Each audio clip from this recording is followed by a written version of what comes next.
The rain hammered against the windows of Mabel's diner like accusations refusing to be silenced. Inside, the fluorescent lights flickered with the persistence of dying stars, casting uneven shadows across checkered linoleum that had seen better decades. The clock above the coffee station read 2:47 a.m., but time felt suspended in this pocket of the world where insomniacs and shift workers sought refuge from their demons. Preparing and narrating this type of story took us long efforts and hard work, so if you are enjoying the story, please consider subscribing to our channel. Margaret Chen moved between the tables with the practiced grace of someone who had spent 15 years perfecting the art of invisible service. Her uniform, a faded mint green dress with a white apron that had survived countless washing cycles, bore the honest stains of honest work. She hummed softly as she wiped down tables, a melody so old it seemed to emerge from the very walls of the diner, passed down through generations of night shift workers who understood that sometimes music was the only thing standing between sanity and the abyss. The bell above the door chimed with a sound that seemed almost apologetic for disturbing the late-night sanctuary. A man entered, his presence immediately altering the atmosphere like a stone dropped into still water.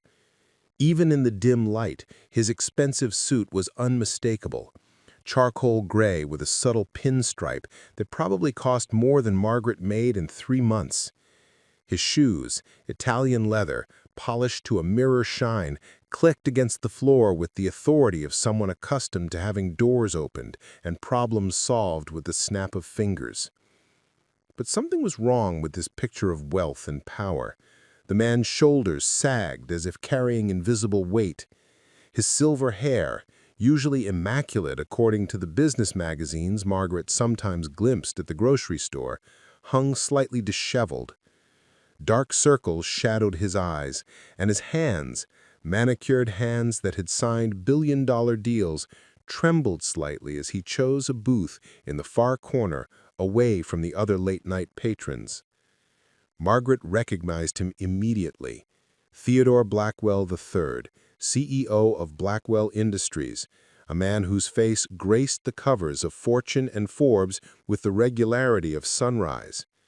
She had served coffee to construction workers with calloused hands and bank executives with soft palms, but never to someone whose decisions affected thousands of lives, whose wealth could purchase small countries.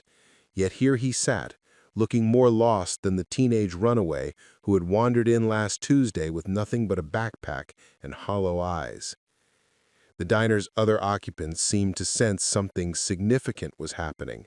Carlos, the night shift trucker who always ordered black coffee and apple pie, glanced up from his newspaper.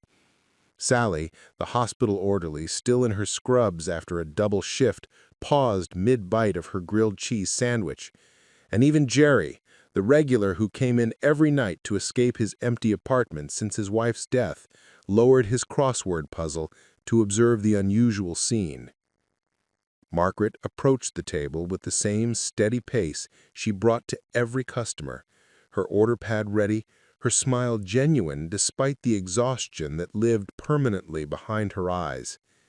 She had learned long ago that everyone who entered Mabel's after midnight carried stories, some beautiful, some tragic, all deserving of respect. "Good evening," she said, her voice carrying the warmth of someone who understood that kindness was often the only currency that mattered. "Can I start you off with some coffee?" Theodore looked up, and Margaret was struck by what she saw in his face. Behind the facade of corporate success lived a grief so profound it seemed to have hollowed him out from within.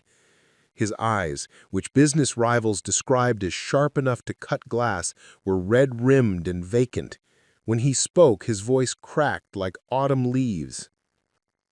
"Coffee, yes. Black. And—" He paused, seeming to struggle with something as simple as ordering food.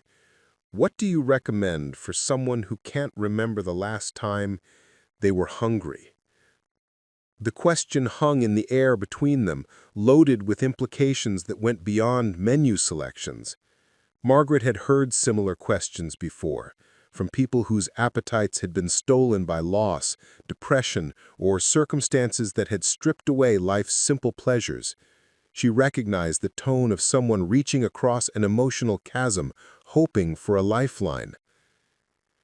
"The meatloaf is good," she said gently. "Comfort food. Sometimes that's what we need when nothing else makes sense."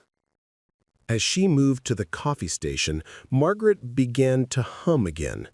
The same melody that had been her companion through countless nights of serving coffee to broken souls and celebrating small victories with regular customers who had become like family. The tune was older than the diner itself, a lullaby her grandmother had hummed while working in the textile mills, a song that spoke of resilience and hope when words failed. The melody drifted across the diner like smoke from the grill, settling into corners where loneliness gathered and wrapping around the shoulders of anyone who needed comfort. It was a simple tune, 5 notes repeated in a pattern that somehow contained entire lifetimes of joy and sorrow, love and loss. Behind her, she heard a sound that made her pause. It was soft at first, like wind through trees, but it grew stronger. A broken sob that seemed to tear itself from Theodore's chest against his will. Margaret turned to see the most powerful man in the city with tears streaming down his face, his carefully constructed composure crumbling like sandcastles against the tide. "That song," he whispered, his voice barely audible above the rain. "My God, that song. She used to. My wife used to." But the words dissolved into grief too profound for language. The entire diner fell silent, except for the rain and the soft hiss of the coffee maker. Even the jukebox in the corner seemed to respect the moment, its colorful lights cycling through their pattern without sound.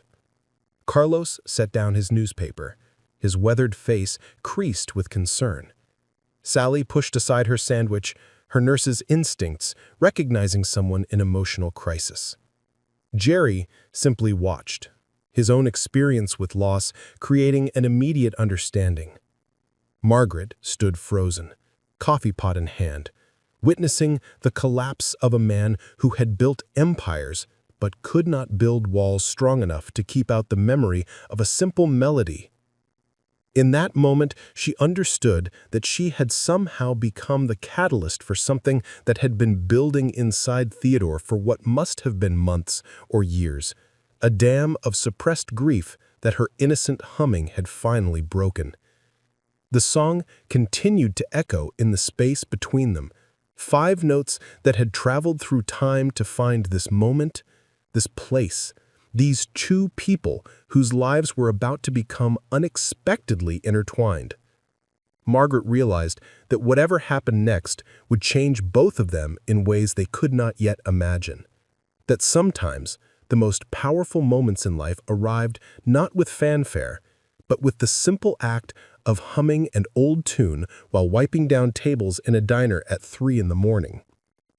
Outside, the rain continued its relentless rhythm, washing the city clean, while inside, a different kind of cleansing had begun.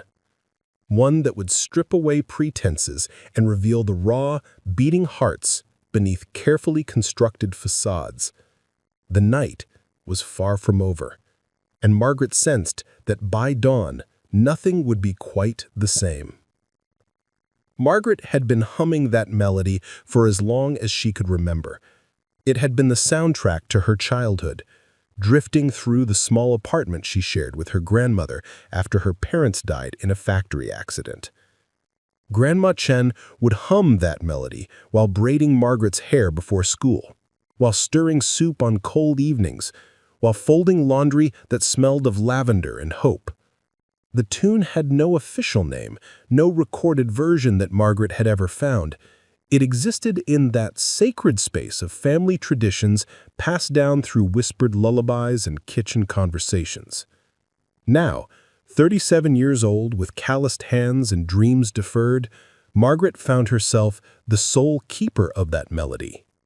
Grandma Chen had passed 5 years ago, taking with her the stories of their homeland and the explanations for why certain songs could heal hearts that medicine couldn't touch.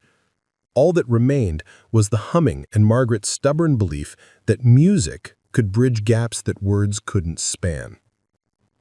She poured Theodore's coffee with steady hands, but her mind raced through memories of other customers who had broken down at this very table. There was Emma, the young mother who discovered her husband's affair and sat crying into her eggs Benedict for 3 hours. Marcus, the construction foreman who lost his entire crew in an accident and couldn't face going home to silence. Patricia, the high school teacher whose daughter died of cancer, who came in every night for a month until she finally started eating again. Each person carried their grief differently, but they all shared something fundamental, a moment when the careful choreography of daily life collapsed, revealing the raw humanity underneath. Margaret had learned to recognize the signs, the way someone held their coffee cup, the particular quality of silence that surrounded genuine pain, and the grateful look in someone's eyes when kindness appeared unexpectedly. Daughter, when she was colicky, Elena would walk the halls of our house at 3 in the morning humming that exact melody. The mention of a daughter surprised Margaret. In all the business magazine profiles she had glimpsed, there had never been mention of children. Theodore Blackwell III was portrayed as a man married only to his work, whose empire was his legacy. She had the most beautiful voice, Theodore continued, his words coming faster now, as if a dam had burst. She sang in the church choir when we first met. I used to sit in the back pew just to watch her face when she sang. She looked like she was conversing with angels. Margaret felt the familiar tightening in her chest that came when someone shared sacred memories. She had learned to hold these moments carefully, understanding that sometimes she was the first person someone had trusted with their most precious stories. "What was her name?" she asked, though he had already told her. "Elena Rose Martinez, before she married me and became Elena Blackwell. She never liked how formal it sounded, said it made her feel like she was wearing someone else's clothes." Theodore smiled for the first time since entering the diner, and Margaret could see glimpses of who he must have been before grief carved new geography across his face. The rain outside was softening, transitioning from the harsh staccato of storm to the gentler rhythm of steady precipitation. Inside the diner, other conversations had resumed their quiet patterns, but something had shifted in the atmosphere. Even without understanding the details, everyone present seemed to recognize that they were witnessing something significant, a moment when carefully constructed walls came down and authentic connection became possible. Margaret glanced at the clock. 3:15 a.m. Her shift wouldn't end for 3 more hours, but time had taken on a different quality, stretching and contracting around the weight of shared stories. She thought about all the nights she had spent here, all the conversations she had facilitated without even realizing it, all the small acts of witness that had somehow become her life's work. "Would you like to tell me about her?" she asked, settling more comfortably into the booth. "Sometimes talking helps." Theodore's eyes searched her face, looking for something, judgment perhaps, or the kind of pity that wealthy people often encountered when their carefully curated lives revealed cracks. Instead, he found what Margaret had learned to offer everyone who sat across from her: genuine interest without agenda, patience without time limits, and the rare gift of being truly heard. "I don't know where to begin," he admitted. "It's been 8 months since she died, and I haven't talked about her to anyone. Not really talked. Business meetings, funeral arrangements, legal matters, but not about who she was, what she meant." Margaret nodded, understanding the difference between talking about someone and talking about the administrative details that death demanded. Start wherever feels right. There's no wrong way to remember someone you loved. Theodore's fingers traced the rim of his coffee cup as if the porcelain could anchor him to the present moment. Elena and I met at a charity auction 23 years ago. I was there because my business partner insisted it would be good for our image, young entrepreneurs giving back to the community. She was there because she had organized the entire event, raised money for the children's hospital where she volunteered. Margaret poured herself a cup of coffee and settled in to listen. Around them, the diner continued its quiet rhythm, but she sensed that Carlos, Sally, and Jerry were all attuned to the conversation unfolding in the corner booth, drawn by the magnetism of genuine emotion in a world that often felt performative. I bid on a weekend at some ridiculous resort in the Hamptons just to get her attention. Spent $30,000 on something I had no interest in just because she was the one announcing the bids. Theodore's laugh held no humor, only the bitter recognition of how differently money felt when you had too much of it. She thought I was showing off. Later, she told me she almost refused to go with me when I asked her out. But she said yes, Margaret observed. She said yes because I told her the truth, that I had no intention of going to the Hamptons, that I would donate the weekend back to the hospital if she would just have coffee with me. Real coffee, not the charity circuit pretense. Theodore took a sip of his coffee, grimacing slightly at the diner's robust brew. This coffee, actually. We met at a place not unlike this one, down on Elmwood Avenue. It's a bank now. Margaret knew the progression well, how gentrification swallowed the places where ordinary people gathered, replacing them with institutions that served money instead of community. What was she like then? Fierce, absolutely fierce about the things she cared about. She had grown up poor, really poor, in a part of the city where my company was tearing down tenements to build luxury condos. She made me see what we were really doing. Not urban development, but displacement. Not progress, but erasure. The admission hung between them like a confession. Margaret had watched the neighborhoods around the diner change over her 15 years of night shifts, had seen families forced out by rising rents and businesses that had served communities for decades replaced by chains that served profit margins. She had never connected those changes to the man now sitting across from her, but the pieces were falling into place with uncomfortable clarity. Elena made me understand that wealth wasn't just about what you could buy, but what you chose not to destroy. She convinced me to fund a housing initiative instead of another luxury development. It cost us millions in potential profit, but it kept 300 families in their homes. Theodore's voice carried a mixture of pride and regret. My business partners were furious, said I was letting sentiment cloud judgment. Were you? Probably. But Elena taught me that the best judgments come from sentiment, from caring about consequences that extend beyond quarterly reports. He paused, studying Margaret's face. You think I'm trying to rehabilitate my image, don't you?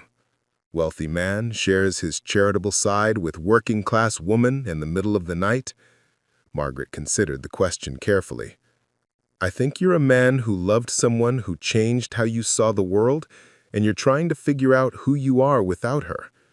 The accuracy of her observation seemed to surprise him. How do you know that? Because I've seen it before. Different circumstances, but the same lost look. When someone fundamental to our understanding of ourselves disappears, we have to rebuild from scratch.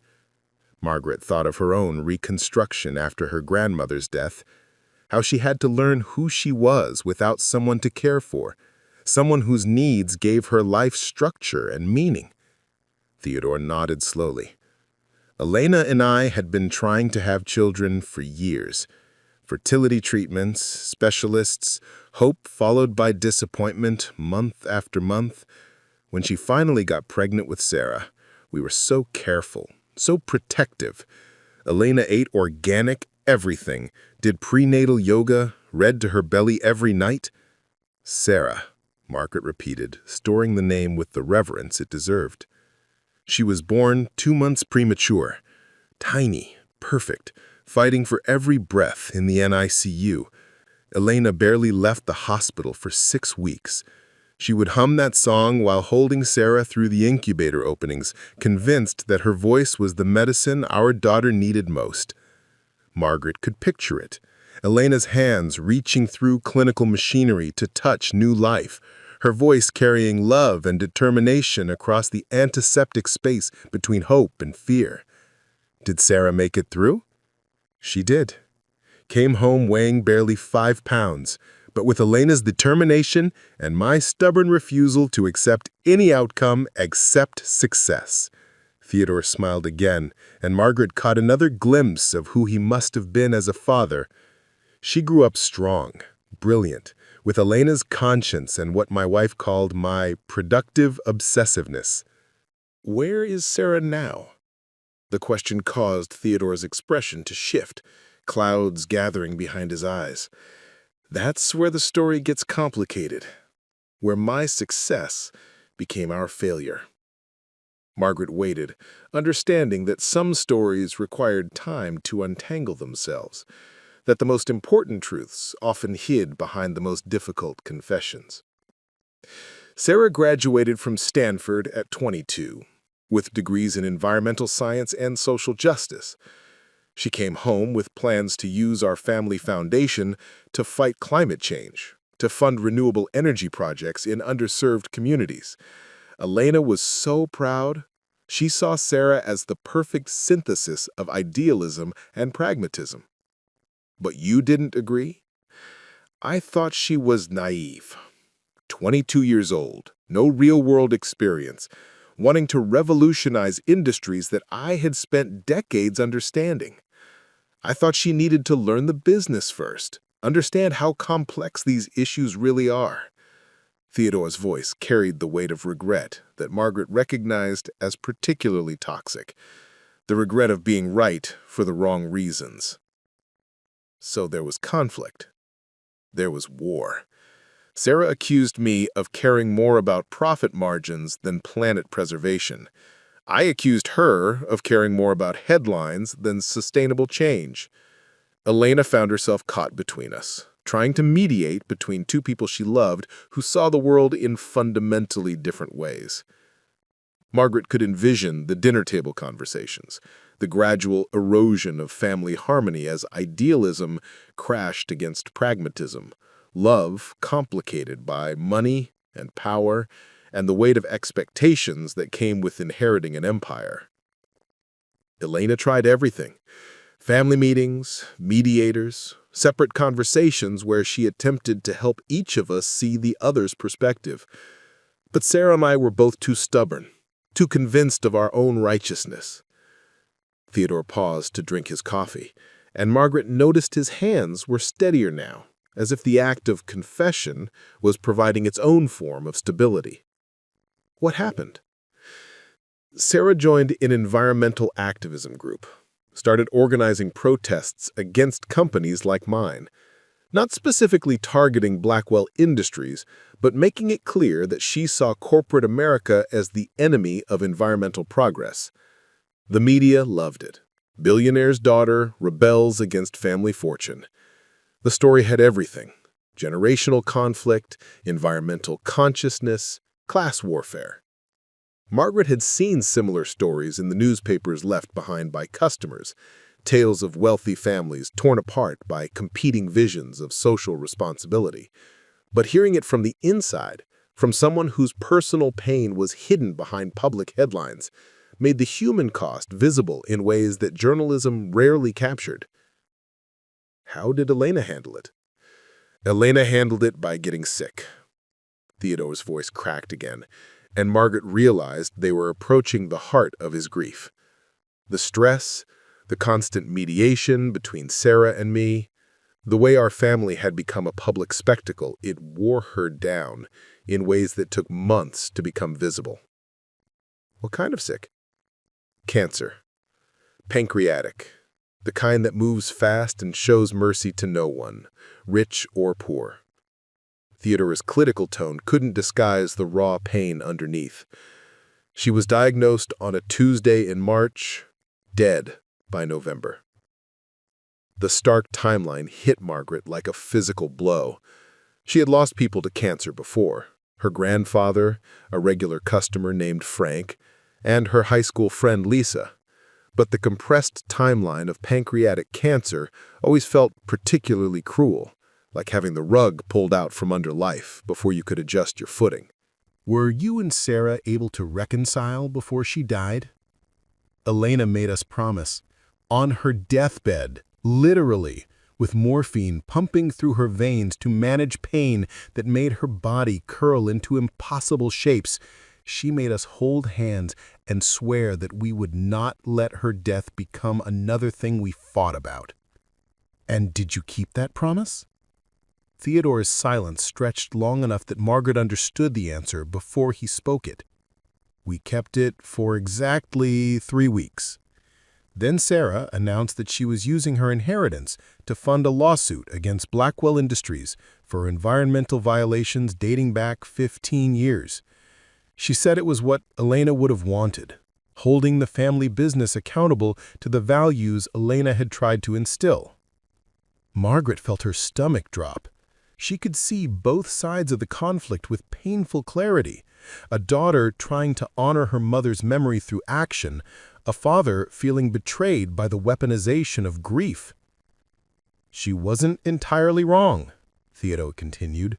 There were violations, environmental corners cut to maximize profit, communities affected by our operations, problems I had rationalized as the cost of doing business. But having my daughter expose them publicly, using my wife's death as justification, it felt like losing Elena all over again. The diner had grown quieter as the night deepened, the background conversations fading to whispers. Margaret glanced around and noticed that Carlos, Sally, and Jerry were no longer pretending not to listen. They sat in their respective booths like an audience for a one-man show, drawn into the orbit of genuine human drama unfolding in real time. Have you spoken to Sarah since then? Not in 8 months. She moved to Oregon, works for an environmental nonprofit, lives in intentional poverty as a rejection of everything I represent. I receive updates through lawyers and occasional mentions in environmental blogs where she talks about growing up in toxic wealth and learning to decontaminate herself from family money. Margaret could hear the specific kind of pain that comes from loving someone who has become unreachable, from watching a relationship dissolve not because of lack of love, but because of too much history, too many wounds that never healed properly. And the song? The song was Elena's way of putting Sarah to sleep when she was a baby. Later, it became her way of calling truces between us. When fights got too heated, when voices were raised and positioned hardened, Elena would start humming.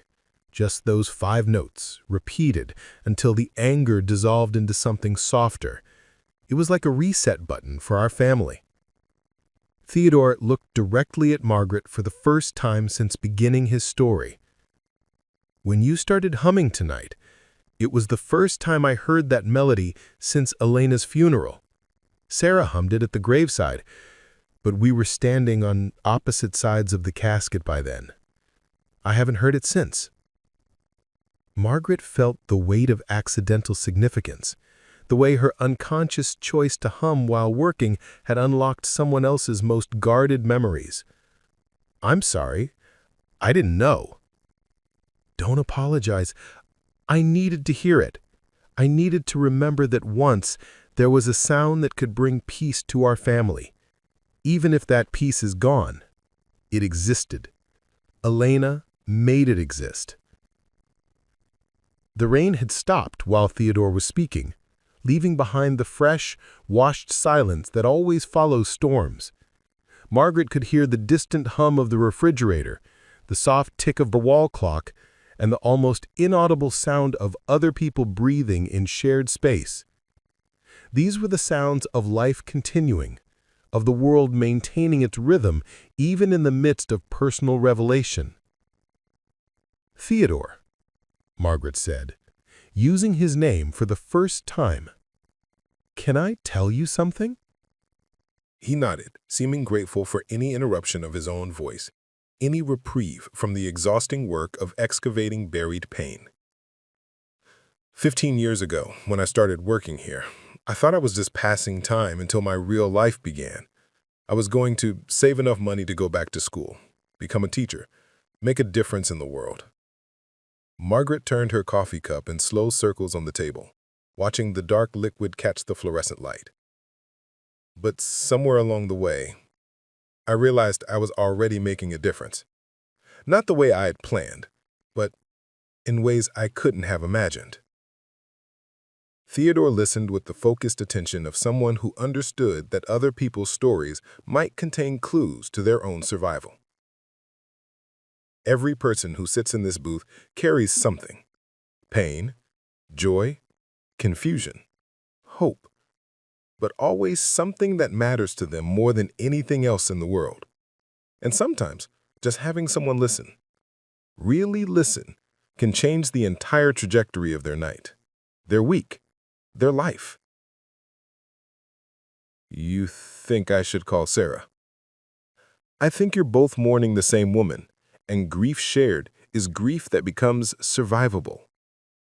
Margaret paused, choosing her words carefully. But I also think there are things you need to understand about yourself before that call will be anything other than another fight. Theodore's eyebrows rose. Such as whether you miss Elena or whether you miss who you were when Elena was alive. The question landed with precision, striking something deep in Theodore's expression that shifted from defensive to contemplative. Margaret had learned to recognize the difference between people who mourned relationships and people who mourned versions of themselves that only existed in the presence of specific others. Explain that. Margaret looked around the diner, gathering her thoughts.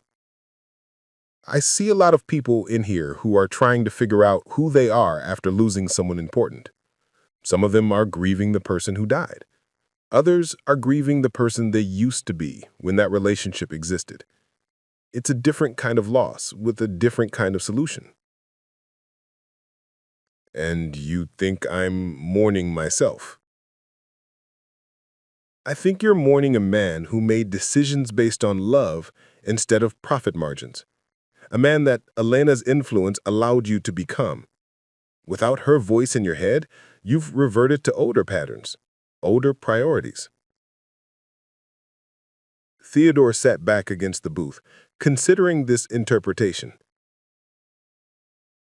Elena used to say I had two personalities, Theodore the businessman and Theodore the human being. She said her job was to make sure the human being won more often than not. And now? Now there's no one to cast that deciding vote. When Sarah challenges me, when protesters target my companies, when environmental groups paint me as a villain, there's no Elena to remind me that they might have a point. Margaret could see the mechanism clearly now, how Theodore had externalized his conscience, allowing Elena to carry the burden of moral complexity while he focused on the simpler mathematics of profit and loss. It was a common arrangement in marriages where one partner handled the emotional labor while the other handled the practical concerns.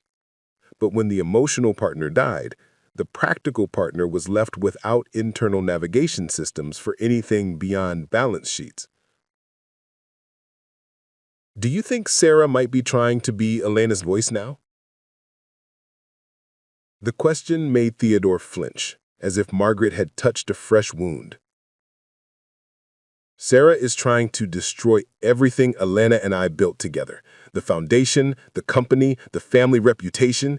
She's torching it all in the name of environmental purity. Or, Margaret said gently, she's trying to save everything Elena cared about by forcing you to remember who you were when Elena was alive. Before Theodore could respond, the bell above the door chimed again. A young woman entered, shaking rain from her dark hair, her eyes scanning the diner with the practiced wariness of someone who had learned to assess environments for safety. She wore jeans and a flannel shirt that had seen better years, work boots that had walked miles, and carried herself with the particular combination of confidence and exhaustion that Margaret associated with people who fought uphill battles for a living. The woman's gaze stopped when it reached Theodore's booth. Even from across the diner, Margaret could see the shock of recognition that passed over her features, followed immediately by something more complex. Anger, sadness, and, underneath it all, a desperate kind of hope. "Dad?" The word hung in the air like a prayer and an accusation simultaneously. Theodore turned, and Margaret watched 23 years of love and 8 months of estrangement collide in his expression. This was Sarah. Not the radical activist from newspaper headlines, but a young woman who looked remarkably like the Elena that Theodore had described, with the same determined jawline and eyes that seemed to contain entire worlds of feeling. "Sarah." Theodore stood slowly, his expensive suit looking even more out of place now that its opposite had entered the room. "What are you doing here?" "I saw your car in the parking lot. I've been driving around the city all night trying to work up the courage to call you." Sarah remained by the door. Her body language suggested she was prepared for flight. "Today is Mom's birthday." Would have been her birthday. Margaret felt the air in the diner shift as everyone present realized they were witnessing something unprecedented. A family reunion 8 months in the making, played out in a space that specialized in the kind of raw honesty that only emerged in the small hours of the morning. "I know what day it is," Theodore said quietly. "I've been thinking about her all week." "Have you?" Sarah's voice carried the sharp edge of someone who had been practicing arguments for months. "Or have you been thinking about the quarterly reports and the stock prices and the board meetings that are so much easier to focus on than missing someone?" Margaret recognized the particular cruelty of grief, how it could turn love into weapons, how the people closest to us became the safest targets for pain that had nowhere else to go. She had seen it in her own family after her parents died, the way she and her grandmother sometimes lashed out at each other simply because they were the only ones available to absorb the excess emotion. "Sarah, please sit down. Let's not do this standing across a room from each other." "Do what? Have an actual conversation? When was the last time we did that, Dad? Before Mom got sick? Before the environmental lawsuit? Before I became an embarrassment to the Blackwell name?" Margaret made a decision that went against 15 years of service industry training. She stood up and walked directly to Sarah, offering the kind of intervention that circumstances seemed to require. "Hi, I'm Margaret. I've been talking with your father for the past hour. Why don't you sit down and let me get you some coffee? Then maybe you can both figure out how to have this conversation without an audience." Sarah looked at Margaret with surprise, as if she had forgotten that other people existed beyond her conflict with Theodore. "You've been talking with him? About your mother, about you, about the song your mother used to hum." Margaret's voice carried the authority of someone who had witnessed enough family dramas to recognize when professional intervention was needed. "There are things you both need to say, but you're going to have to find a way to say them without destroying each other in the process." Theodore resumed his seat, and after a moment's hesitation, Sarah slid into the booth opposite him. Margaret poured coffee without being asked, understanding that sometimes the ritual of service created space for more difficult conversations to unfold. Before Theodore could respond, the bell above the door chimed again. A young woman entered, shaking rain from her dark hair, her eyes scanning the diner with the practiced wariness of someone who had learned to assess environments for safety. She wore jeans and a flannel shirt that had seen better years, work boots that had walked miles, and carried herself with the particular combination of confidence and exhaustion that Margaret associated with people who fought uphill battles for a living. The woman's gaze stopped when it reached Theodore's booth. Even from across the diner, Margaret could see the shock of recognition that passed over her features, followed immediately by something more complex. Anger, sadness, and, underneath it all, a desperate kind of hope. "Dad?" The word hung in the air like a prayer and an accusation simultaneously. Theodore turned, and Margaret watched 23 years of love and 8 months of estrangement collide in his expression. This was Sarah. Not the radical activist from newspaper headlines, but a young woman who looked remarkably like the Elena that Theodore had described, with the same determined jawline and eyes that seemed to contain entire worlds of feeling. "Sarah." Theodore stood slowly, his expensive suit looking even more out of place now that its opposite had entered the room. "What are you doing here?" "I saw your car in the parking lot. I've been driving around the city all night, trying to work up the courage to call you." Sarah remained by the door. Her body language suggested she was prepared for flight. "Today is Mom's birthday." Would have been her birthday. Margaret felt the air in the diner shift as everyone present realized they were witnessing something unprecedented. A family reunion 8 months in the making, played out in a space that specialized in the kind of raw honesty that only emerged in the small hours of the morning. "I know what day it is," Theodore said quietly. "I've been thinking about her all week." "Have you?" Sarah's voice carried the sharp edge of someone who had been practicing arguments for months. "Or have you been thinking about the quarterly reports and the stock prices and the board meetings that are so much easier to focus on than missing someone?" Margaret recognized the particular cruelty of grief, how it could turn love into weapons, how the people closest to us became the safest targets for pain that had nowhere else to go. She had seen it in her own family after her parents died, the way she and her grandmother sometimes lashed out at each other simply because they were the only ones available to absorb the excess emotion. "Sarah, please sit down. Let's not do this standing across a room from each other." "Do what? Have an actual conversation? When was the last time we did that, Dad? Before Mom got sick? Before the environmental lawsuit? Before I became an embarrassment to the Blackwell name?" Margaret made a decision that went against 15 years of service industry training. She stood up and walked directly to Sarah, offering the kind of intervention that circumstances seemed to require. "Hi, I'm Margaret. I've been talking with your father for the past hour. Why don't you sit down and let me get you some coffee? Then maybe you can both figure out how to have this conversation without an audience." Sarah looked at Margaret with surprise, as if she had forgotten that other people existed beyond her conflict with Theodore. "You've been talking with him?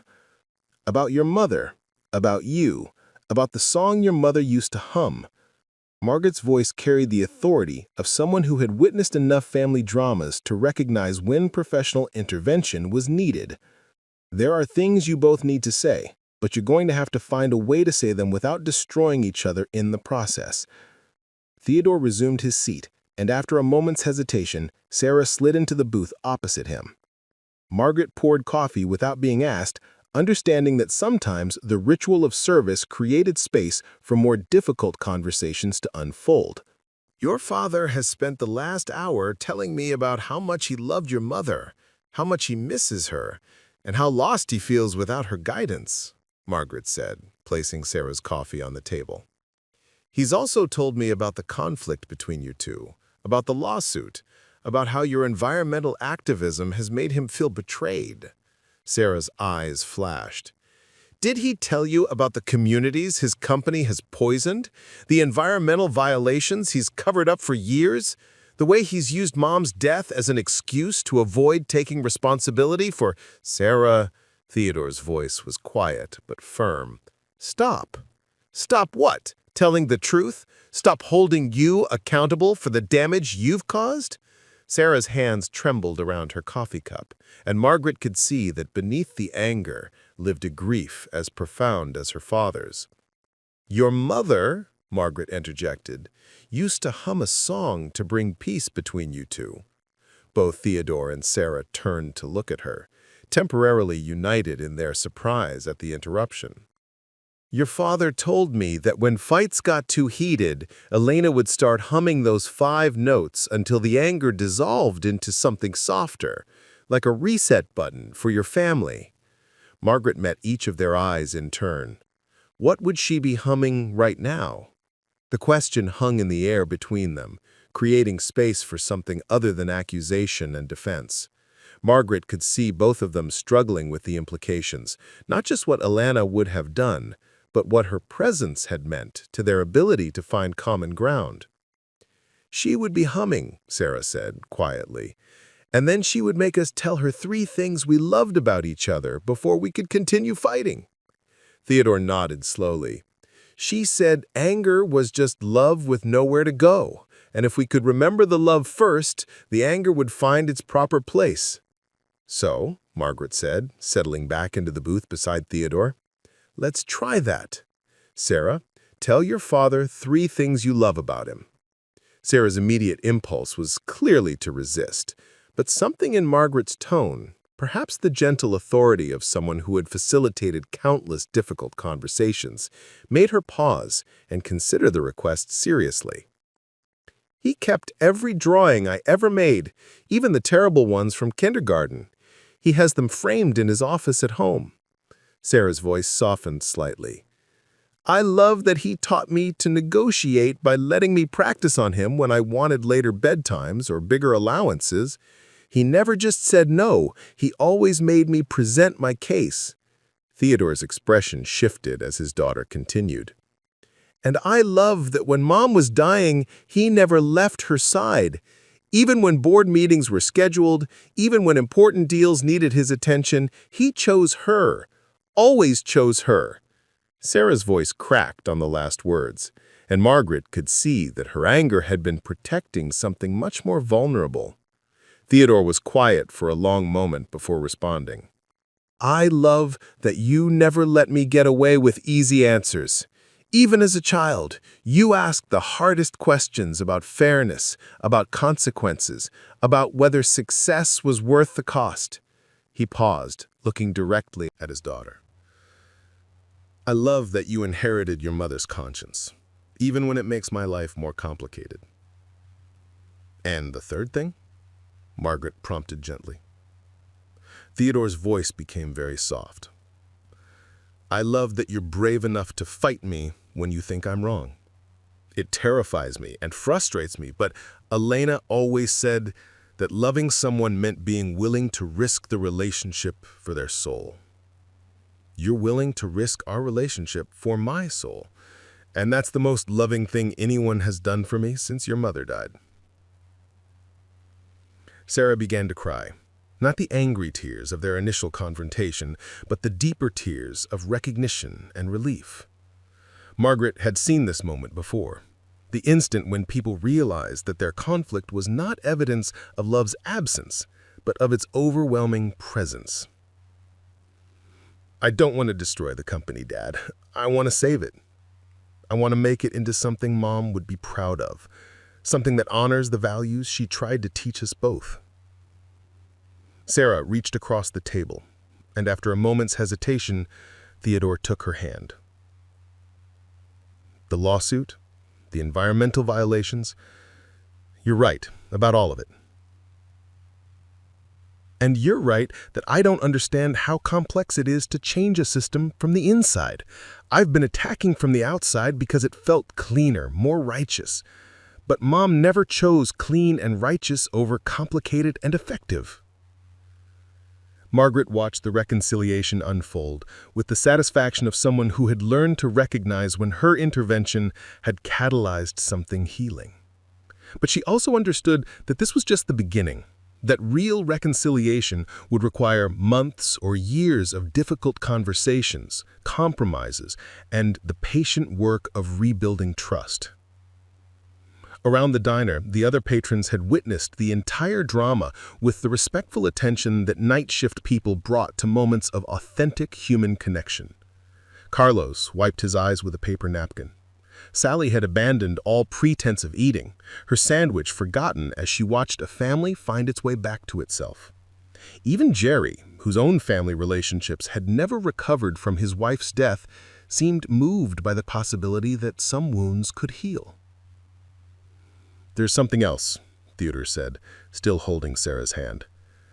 "Something I need to tell you about the foundation, about your mother's plans." Sarah waited, sensing that another revelation was coming. 2 weeks before she died, your mother changed her will. She left controlling interest in the family foundation to you, with instructions that I was to serve as advisor only. She said you would need the authority to make changes that I might resist, but that you would need my experience to make those changes sustainable. Sarah stared at her father. You've known this for 8 months? I've known it, and I've been fighting it. The lawyers have been stalling probate, hoping I would contest the will. But tonight, listening to myself try to explain our family to a stranger, I realized that Elena was right. She was always right. Margaret felt the weight of this admission, understanding that Theodore was not just acknowledging his daughter's inheritance, but accepting his wife's final judgment about what their family needed to survive her death. What does this mean practically? It means you have the power to reshape Blackwell Industries in whatever way you think Elena would approve. It means I have to trust you with our legacy, the same way Elena trusted it with you. And if I make mistakes? Then you'll make them honestly, with good intentions, while trying to honor your mother's values. That's more than I can say about some of my decisions over the past 8 months. There is one more thing, Sarah said, about the song. I've been humming it every day since Mom died. Usually when I'm driving or walking or trying to fall asleep. It's the only thing that makes me feel close to her. I haven't been able to hum it, Theodore admitted.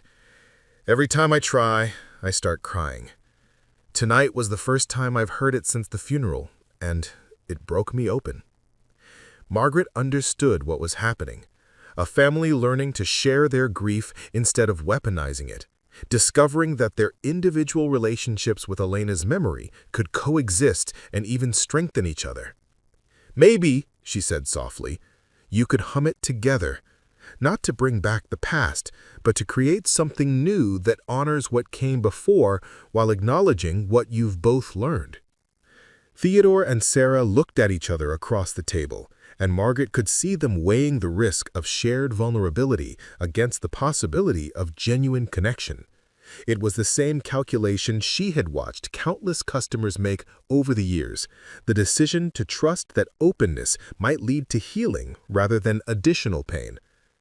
Slowly, tentatively, Theodore began to hum those 5 familiar notes. His voice was rough from crying, uncertain from months of silence. But the melody emerged recognizable and true. After a few repetitions, Sarah joined in, her voice blending with his in harmonies that Elena must have taught them both during family car trips and bedtime routines years ago. The sound filled the diner like incense, transforming the ordinary space into something sacred. Margaret felt tears in her own eyes as she listened to a family reconstruct itself through music, using the melody that had once brought them peace to build a bridge across months of estrangement and grief. Other customers in the diner stopped their conversations to listen, recognizing something profound in the simple act of 2 voices finding harmony after discord. Even the fluorescent lights seemed to flicker more gently, as if the building itself was responding to the shift in emotional atmosphere. When the humming ended, father and daughter sat in comfortable silence for the first time in 8 months. The song had done its work, not by erasing their disagreements or solving their complex problems, but by reminding them that they were connected by something stronger than conflict, something that Elena had woven into the very fabric of their family and that her death could not destroy. "We have a lot of work to do," Sarah said finally. "Yes," Theodore agreed. "But maybe we can do it together this time." The first light of dawn began to creep through the diner's windows as Margaret refilled their coffee cups for what must have been the 10th time that night. Theodore and Sarah had been talking steadily for 2 hours, their conversation moving from tentative reconciliation to practical planning, from emotional archaeology to architectural blueprints for a different kind of future. "The environmental violations are the biggest immediate problem," Sarah was saying, consulting notes she had been making on napkins.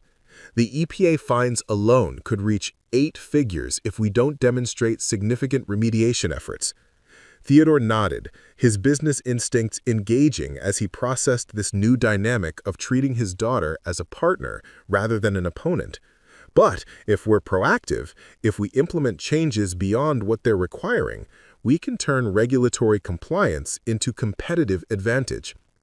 Margaret listened with fascination as they spoke in a hybrid language that combined Sarah's environmental science background with Theodore's business acumen. She could see Elena's influence in both of them. Sarah's idealism tempered by practical considerations, Theodore's pragmatism informed by ethical concerns. There's a company in Denmark, Sarah continued, that retrofitted their entire manufacturing process to be carbon neutral. Not only did they avoid regulatory penalties, but they reduced operating costs by 30% and attracted a completely new customer base. Green consumers with purchasing power, Theodore mused. Companies wanting to partner with environmentally responsible suppliers? It's not just about avoiding negative consequences, it's about accessing positive opportunities. Margaret had witnessed many family reconciliations over the years, but this felt different. Rather than simply returning to their previous relationship, Theodore and Sarah were constructing something entirely new, a partnership that incorporated everything they had learned from their conflict, everything they had understood about themselves during their months of estrangement. Carlos, the trucker, had finally finished his apple pie and was preparing to leave. As he passed their booth, he stopped and addressed Theodore directly. "Sir, I don't know who you are or what kind of business you run, but I've been listening to you and your daughter talk for the past few hours." Carlos's voice carried the straightforward authority of someone who had spent decades observing human nature from behind the wheel of an 18-wheeler. "My grandfather worked in the coal mines in Pennsylvania, died of lung disease when he was 57 because the company didn't care about worker safety." Theodore looked up, clearly uncertain about where this interaction was heading. "But I've also seen companies change, seen them realize that treating people right and treating the environment right isn't just good morals, it's good business.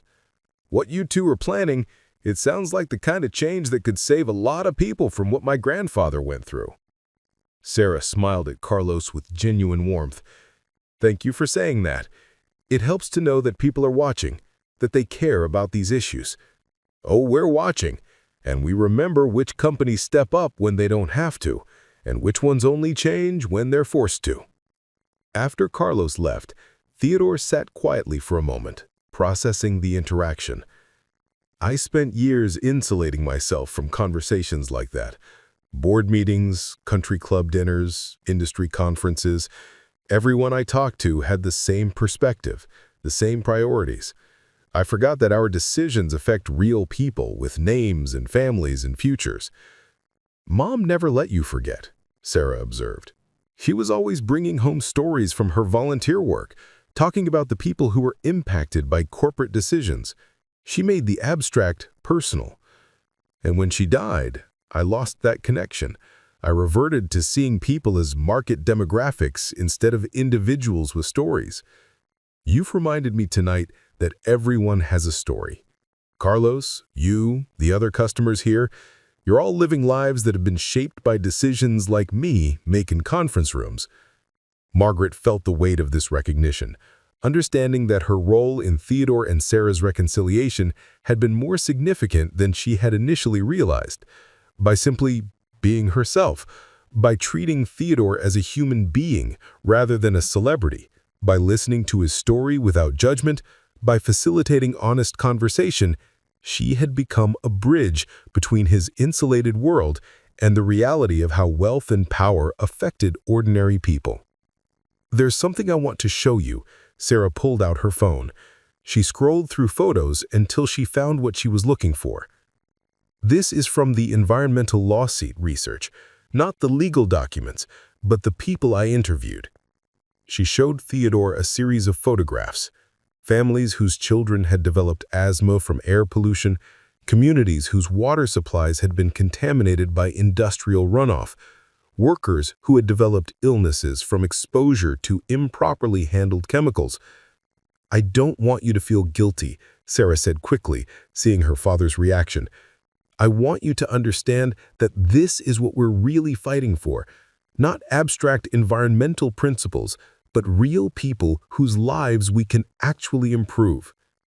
Theodore studied each photograph carefully, reading the stories that Sarah had documented alongside the images. I could see him processing not just the information, but the emotional weight of understanding that his business decisions had faces attached to them. "How many communities are we talking about?" he asked. 17 directly. But if you count secondary impacts, supply chain issues, environmental degradation that affects larger regions, we're looking at tens of thousands of people. Theodore was quiet for a long time, absorbing the scale of impact that had been invisible to him from his executive suite. What would it cost to remediate all of it? Not just the legal minimums, but actual restoration. Sarah consulted her notes. Ballpark estimate? $300 million over 5 years. Margaret watched Theodore's face as he processed this number. She had no context for understanding whether this was financially manageable for his company, but she could see him calculating something more complex than simple cost-benefit analysis. "That's roughly equivalent to our annual marketing budget," he said finally. "We spend that much every year trying to convince people to buy our products. What if we spent it instead trying to deserve their trust?" Sarah's eyes widened. "Dad, are you saying—" "I'm saying your mother was right about everything, and I've wasted 8 months being angry at you for forcing me to see it." Theodore reached across the table and took his daughter's hand again. "I'm saying let's use the foundation money to fund the remediation, and let's use company resources to implement the kind of environmental reforms that will prevent these problems from happening again." Margaret felt a chill of recognition, not just at the magnitude of what Theodore was proposing, but at the realization that she was witnessing the kind of moment that rippled outward through communities, industries, generations. A single conversation in a diner at 4 in the morning was becoming the catalyst for changes that would affect thousands of lives.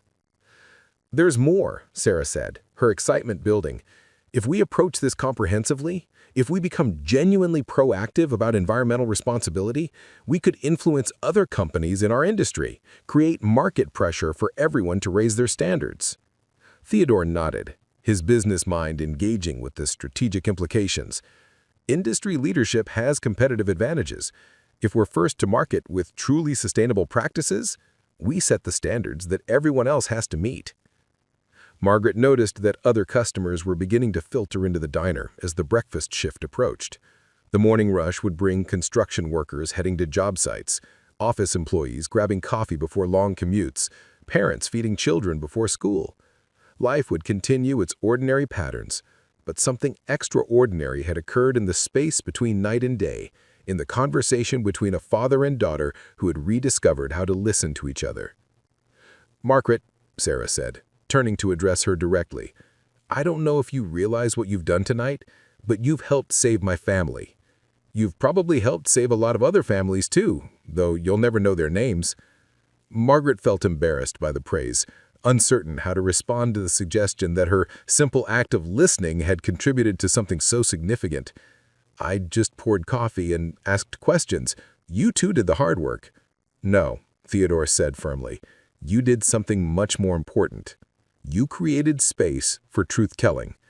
You reminded us that behind all our positions and arguments and hurt feelings, there were people we loved and values we shared." Margaret thought about all the nights she had spent in this diner, all the conversations she had facilitated without realizing it, all the small moments of human connection that had occurred over coffee and comfort food. Maybe her life had not unfolded according to her original plans, but it had unfolded according to some deeper purpose that she was only beginning to understand. "What happens now?" she asked. "Now," Theodore said, "Sarah and I go home and start making phone calls to lawyers, to environmental consultants, to community leaders in the affected areas. We figure out how to turn good intentions into effective action." "And we do it together," Sarah added, No more fighting from opposite sides. No more using Mom's memory as justification for hurting each other. Margaret glanced at the clock. Her shift would end in an hour, and the morning waitress would arrive to begin serving breakfast to a new group of customers with their own stories, their own needs, their own moments of crisis or revelation. The cycle would continue, as it had for 15 years, as it would for years to come. But something had shifted in Margaret's understanding of her role in this ongoing drama. She was not just serving coffee and taking orders. She was providing sanctuary for people in transition, creating space for the kind of conversations that changed lives. The diner was not just a restaurant, but a confessional, a therapy office, a place where strangers could become family and enemies could become allies. "Before you leave," Margaret said, "I want to ask you something. The song, the one that brought you both here tonight, in different ways, what are you going to do with it now?" Theodore and Sarah looked at each other, understanding immediately what she meant. The melody that had once brought peace to their family, that had been silenced by grief and conflict, that had unexpectedly reunited them in a diner at dawn. What role would it play in their reconstructed relationship? "I think," Sarah said slowly, "we should record it. Not professionally, just on our phones. Mom's singing it, if Dad has any recordings. I have dozens. Home videos from when you were little, voice messages she left when she was traveling for foundation work. Her voice singing that melody is scattered through years of family memories. Then we compile them, create something that captures not just the song, but Mom's presence, her voice, her way of bringing us together." Sarah's eyes were bright with possibility. "And we play it at foundation meetings, at company events, whenever we need to remember who we're doing this work for." Margaret smiled, recognizing the wisdom in this plan. Elena's voice would become not just a memory, but an active participant in their ongoing work, a constant reminder of the values and love that had brought them back together. As dawn fully broke outside the diner windows, casting golden light across the tables and booths where so many stories had been shared, Margaret understood that she had been witness to something rare and precious, the moment when love proved stronger than hurt, when family bonds survived the test of genuine disagreement, when two people chose healing over being right. The morning shift waitress arrived as scheduled, greeting Margaret with the familiar rhythm of changing guard. Theodore and Sarah gathered their things, preparing to leave the diner and enter the larger world where their private reconciliation would become public action. "Margaret," Theodore said as they prepared to go, "I want you to know that this conversation has changed everything for us. If there is anything at all that Sarah and I can do to thank you properly." Margaret considered the offer carefully. She could ask for money, for a different job, for help with her own deferred dreams. But as she looked around the diner, at the place that had become her unexpected calling, she realized that what she had always been looking for was already here. "Actually," she said, "there is something. This diner has been a place where people come to heal, to find a connection, to figure out how to move forward when they're stuck. But it's also a business that's barely staying afloat, serving a community that's being gentrified out of existence." Theodore and Sarah waited for her to continue. "If you really want to thank me, help us stay here. Help this place continue to be a sanctuary for people who need it, not by changing it into something fancy, but by making it sustainable so it can keep serving its purpose." Sarah smiled. "Community investment, preserving places that serve social functions beyond their economic ones." Exactly the kind of project Elena would have supported. Theodore added, "Consider it done." As they walked toward the door, Margaret heard Sarah begin to hum those 5 familiar notes. Theodore joined in after a few repetitions, their voices blending in harmony that carried both memory and hope. The melody filled the diner one last time before following them out into the morning light, where it would become the soundtrack for rebuilding not just their relationship, but their understanding of what legacy truly meant. Margaret began preparing for the day shift, wiping down tables and refilling napkin dispensers, humming softly as she worked. The song that had brought a family back together continued to weave through the ordinary tasks of service, carrying with it the possibility that every conversation, every moment of genuine listening, Every act of simple kindness could become the beginning of something transformative. 3 months later, Margaret was training a new night shift waitress when she saw the headline on a newspaper left behind by a customer. Blackwell Industries announces $500 million environmental initiative. The photograph showed Theodore and Sarah standing together outside the company's headquarters, both wearing hard hats and work clothes with a backdrop of solar panels and construction equipment. They looked like partners now, their body language reflecting mutual respect rather than the tentative reconciliation she had witnessed that night in the diner. "That's the man who cried at table 7, Jenny, the new waitress said, recognizing Theodore from his frequent appearances in the business section. "Carlos told me about it, said it was the most amazing thing he'd ever seen, some billionaire breaking down over a song his dead wife used to sing." Margaret smiled, remembering how the story had spread through the diner's regular customers, becoming part of the local mythology that gave meaning to late-night shifts and difficult lives. But she also knew details that would never make it into gossip or newspaper reports. The way Theodore's hands had shaken when he first heard the melody, the specific quality of silence that had surrounded Sarah's entrance, the precise moment when anger transformed into recognition of shared grief. "Did you know them before that night?" Jenny asked. "I knew them the way I know everyone who sits in these booths, by listening to their stories and trying to understand what they needed." The newspaper article described the technical details of Blackwell Industries' environmental transformation: solar installations, water treatment facilities, air filtration systems, partnerships with community organizations in affected areas. But Margaret understood that the real story was simpler and more complex. A family had learned to love each other differently, and that private transformation was becoming public healing for thousands of people they would never meet.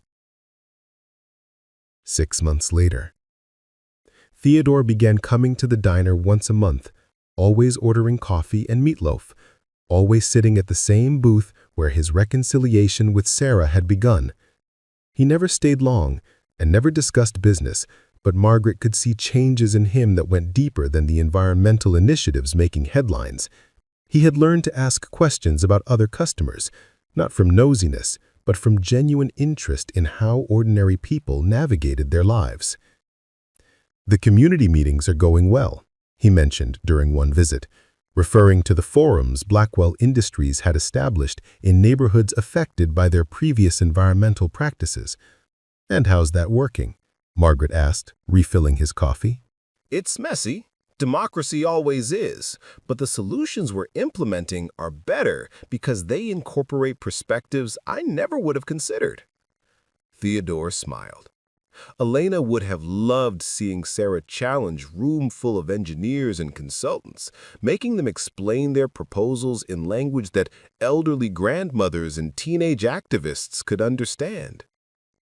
Margaret recognized the ease with which Theodore now spoke about Elena, the way her memory had become a source of guidance rather than just pain.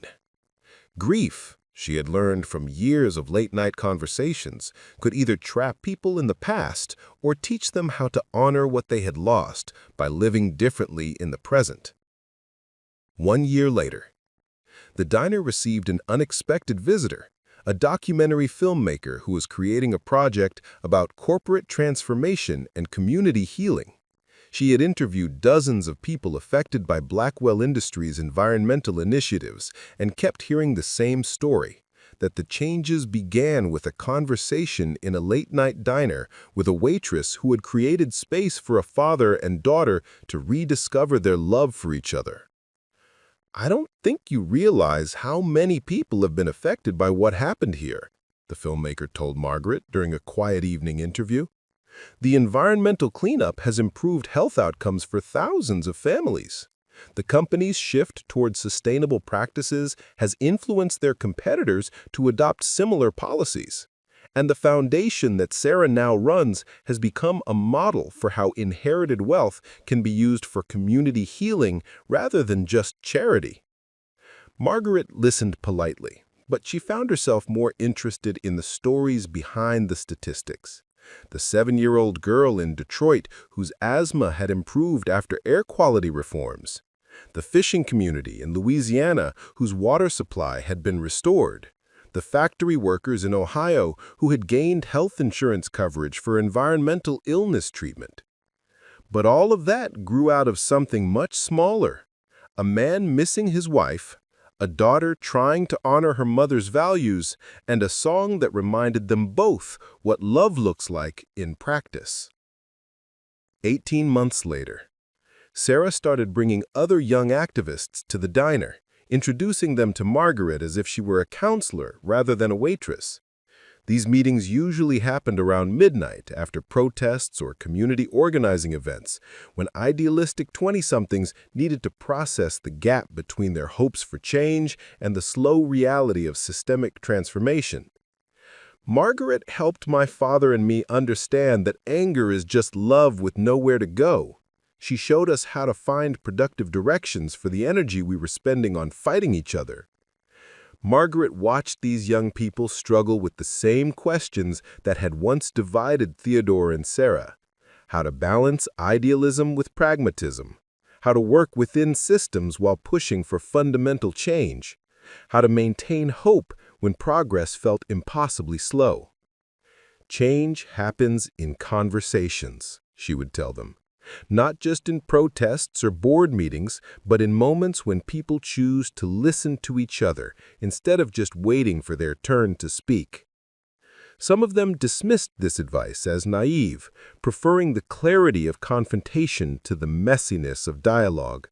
But others began to experiment with different approaches: community forums instead of demonstrations, collaborative problem-solving instead of adversarial demands.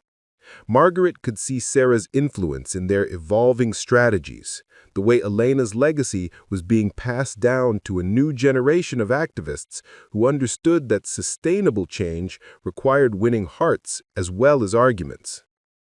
2 years later, the diner was awarded a historical preservation designation, ensuring that it could not be demolished or significantly altered without community input. Theodore had quietly funded the legal work necessary to secure the protection, understanding that some places served purposes more important than their economic potential. During the small celebration that followed the designation, Margaret found herself surrounded by an unlikely collection of people: late-night regulars who had been coming for years, environmental activists who had adopted the diner as an unofficial meeting space, business leaders who had been influenced by Theodore's example, and community members whose lives had been improved by the various initiatives that had grown out of that first night of reconciliation. "This place saved my family," Theodore said during the impromptu speeches, not through anything complicated or expensive, but through the simple act of providing space for truth-telling and the presence of someone who understood that listening is a form of love. Margaret felt overwhelmed by the attention, uncomfortable with the suggestion that her ordinary work had been particularly significant.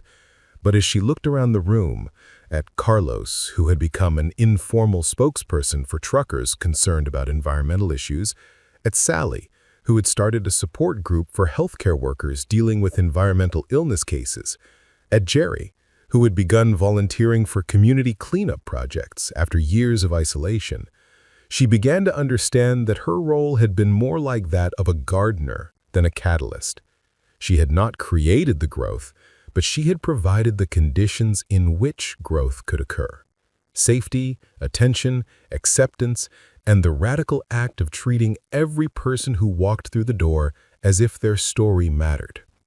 3 years later, Margaret was invited to speak at a conference on community healing, sharing the stage with social workers, therapists, and academic researchers who studied the intersection of individual transformation and social change. She felt out of place in the hotel conference room, longing for the familiar rhythms of the diner. "I'm not an expert on anything except pouring coffee and listening to people," she began, speaking to an audience of professionals who had advanced degrees and published research. But I've learned that some of the most important healing happens not in therapy offices or treatment programs, but in ordinary spaces where people feel safe enough to tell the truth about their lives.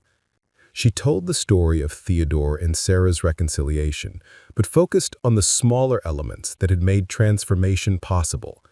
The decision to sit down instead of standing across the room, the ritual of shared coffee that created time and space for difficult conversation, the presence of other people who witnessed their healing without judgment. We live in a culture that celebrates dramatic gestures and immediate solutions, but most healing happens gradually, in conversations that nobody records, through small acts of courage that nobody celebrates. The work is ordinary. The results can be extraordinary. After her presentation, dozens of people approached her with their own stories. Therapists who had started incorporating communal meals into their practice, community organizers who had created informal gathering spaces for difficult conversations, business leaders who had learned that employee wellness required attention to emotional as well as physical health. Margaret realized that the principles she had discovered through 15 years of night shift work, deep listening, suspended judgment, patient presence, belief in people's capacity for growth, were not unique to diner conversations, but could be applied in any context where healing was needed. 4 years later, Theodore married again, a woman named Carmen, who had been leading environmental cleanup efforts in one of the communities affected by Blackwell Industries' past practices. The wedding was held in the community center that the foundation had helped build, and Margaret was invited as an honored guest rather than as a service staff. During the reception, Theodore approached her, with Carmen at his side. "Margaret, I want you to meet the woman who taught me that love can grow from justice as well as from chemistry.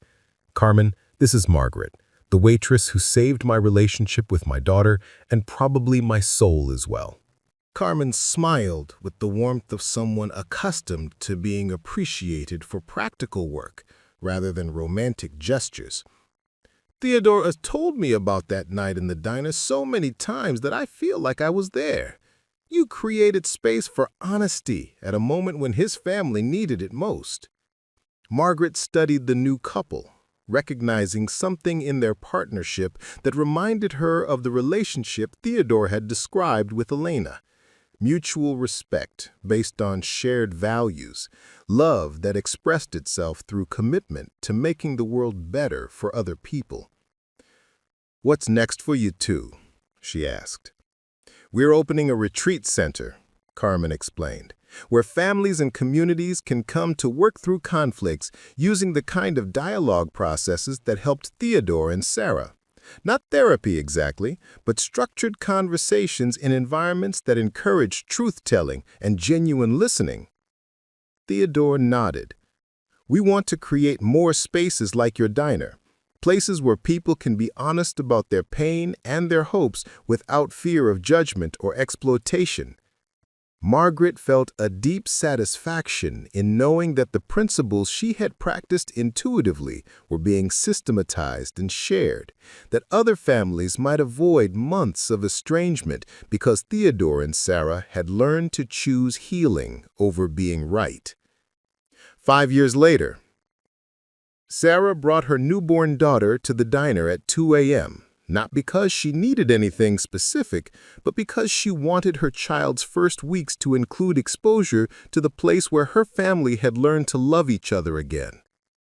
"Her name is Elena Margaret," Sarah announced, placing the sleeping infant in Margaret's arms. "Elena for my mother, Margaret for the woman who helped us find our way back to each other."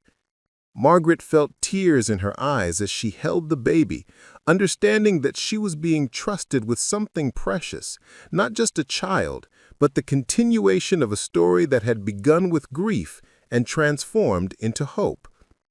"She's beautiful," Margaret whispered, studying the infant's face for signs of the women she was named for.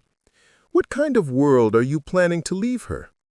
"A better one than we inherited," Sarah replied. "The environmental initiatives are working. Air and water quality have improved in all the affected communities. The foundation has helped fund similar projects in 12 other states, and the business model we developed is being adopted by companies across multiple industries.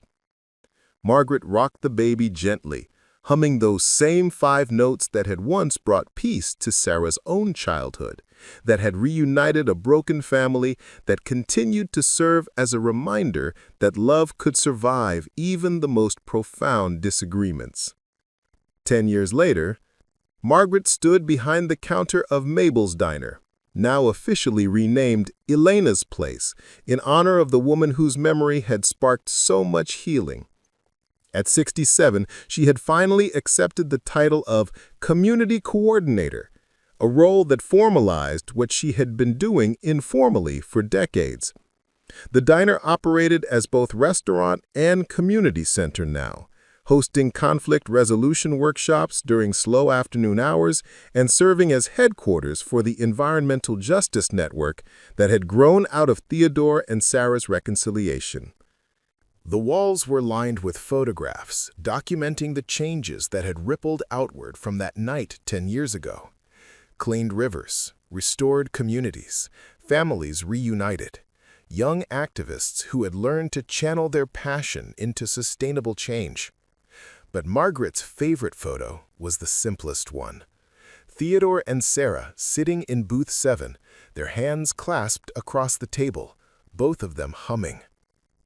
Elena Margaret Blackwell, now 10 years old, spent her afternoons at the diner doing homework while her mother Sarah worked on foundation projects at a corner table. The child had inherited her great-grandmother's gift for melody, often humming variations on the family song while she drew pictures of the solar farms and community gardens that had become her normal landscape. "Miss Margaret," Elena asked one afternoon, looking up from her math worksheet, "Mom says you're the reason our family sings together. How did you do that?" Margaret sat down beside her, considering how to explain something that still felt mysterious, even to her. "I didn't do anything special, sweetheart. I just listened when your grandfather needed someone to hear his story. Sometimes that's all people need, someone who cares enough to really listen." "But listening fixed everything?" "Not everything. Your mom and grandpa still disagree about lots of things, but they learned how to disagree with love instead of anger. They learned that you can fight for what you believe in without fighting against the people you care about." Elena nodded with the serious expression of a child processing complex ideas. "Like how Mom argues with the factory owners about pollution, but she still invites them to dinner to talk about solutions?" "Exactly like that." Margaret watched Elena return to her homework, humming softly as she worked through multiplication problems. The child was growing up in a world where environmental restoration was normal, where wealthy families routinely used their resources for community healing, where conflict was seen as an opportunity for deeper understanding rather than a reason for permanent division. That evening, as Margaret prepared to end another shift, Theodore arrived for his monthly visit. At 71, he moved more slowly but with greater purpose, his wealth now a tool for healing rather than accumulation. He ordered his usual coffee and meatloaf, sitting in the same booth where his transformation had begun. "How are the retreat centers doing?" Margaret asked, joining him with her own cup of coffee. "We have 12 locations now, serving about 3,000 families per year. The model is being replicated internationally. There's one opening in Kenya next month, another in Colombia." Theodore smiled. "Carmen says we're franchising reconciliation." Margaret laughed. Elena would have loved that phrase. "She would have loved seeing what grew from that terrible night when I thought my family was permanently broken." Theodore reached across the table and took Margaret's hand. "I've never properly thanked you for saving us." "You saved each other. I just provided the coffee." "You provided something much rarer than coffee. You provided sanctuary, a place where truth could be told safely, where people could break down and rebuild themselves without judgment." Theodore squeezed her hand gently. The world needs more sanctuary spaces, more people who understand that healing happens one conversation at a time. As closing time approached, Margaret walked through the diner one final time, straightening chairs and wiping down tables that had witnessed countless stories of transformation.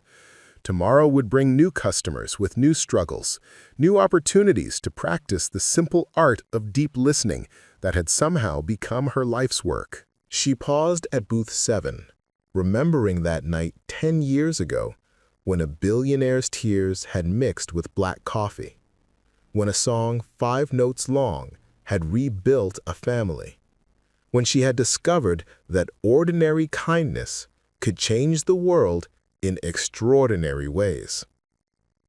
Preparing and narrating this type of story took us long efforts and hard work. So if you are enjoying this story, please consider subscribing to our channel. Margaret began to hum as she turned off the lights. Those same 5 notes floating through the darkness, carrying with them the promise that tomorrow would bring new chances for healing, new opportunities for love to triumph over division, new reminders that the most powerful changes often begin with the simple act of really listening to each other. The melody followed her out into the night, where it joined the larger symphony of a community learning to sing together again.